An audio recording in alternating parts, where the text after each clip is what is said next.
Newborns of Ontario women with intellectual and developmental disabilities are 30 times more likely to be taken into protective custody than the rest of the population, according to a new study that says these separations can be harmful to both babies and their mothers.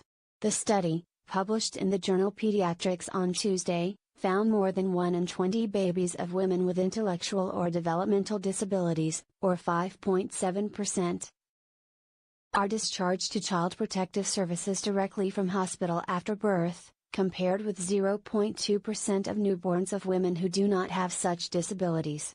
We know that this is quite a high rate, and we also know from other research that maternal-infant separations have negative consequences both for moms and for babies because what they do is they disrupt maternal-infant bonding and breastfeeding, says the study's lead author Hilary Brown, an assistant professor at the University of Toronto and adjunct scientist at the Institute for Clinical Evaluative Sciences, ICES.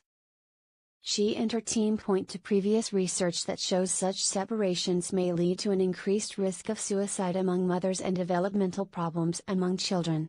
Their findings suggest a need to provide support for mothers with intellectual or developmental disabilities, both for those who lose custody of their infants, as well as for those who go home with their newborns, Dr. Brown says.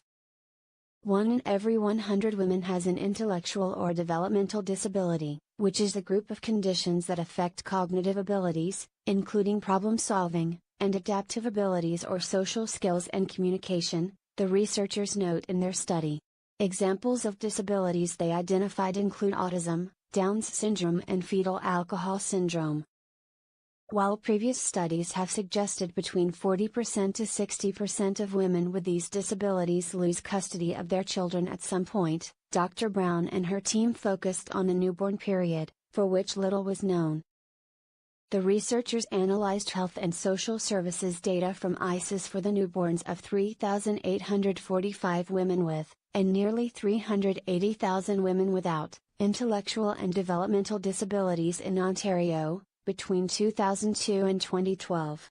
They found women with these disabilities, who also had a mental illness, lived in poverty or had poor prenatal care, were at particularly high risk of having their newborns removed from their care. Since mothers who are separated from their babies at birth often suffer from mental health problems, Dr. Brown says, services are needed to support their mental health when such separations occur.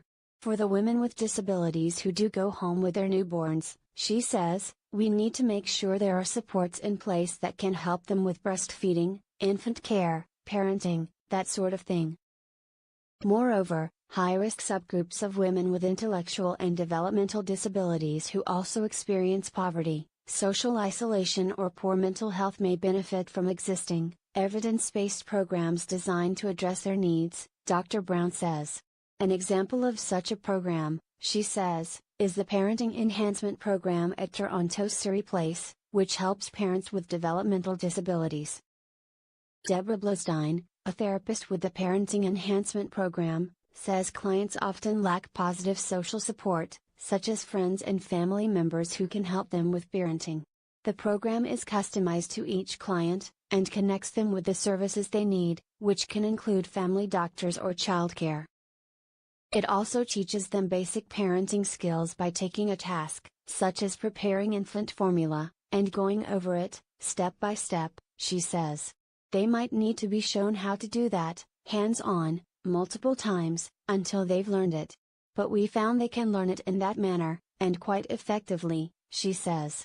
Ms. Blestein says there is a real demand for programs such as hers. Surrey Place is the only centre in Ontario that offers such support for parents with intellectual and developmental disabilities, she says, noting that the waiting list for a spot in her program is more than a year long. She says a common misconception is that individuals who have a developmental disability lack the ability to parent. That's actually quite false, she says. Many of these parents can successfully parent their children as long as they have the appropriate and effective support.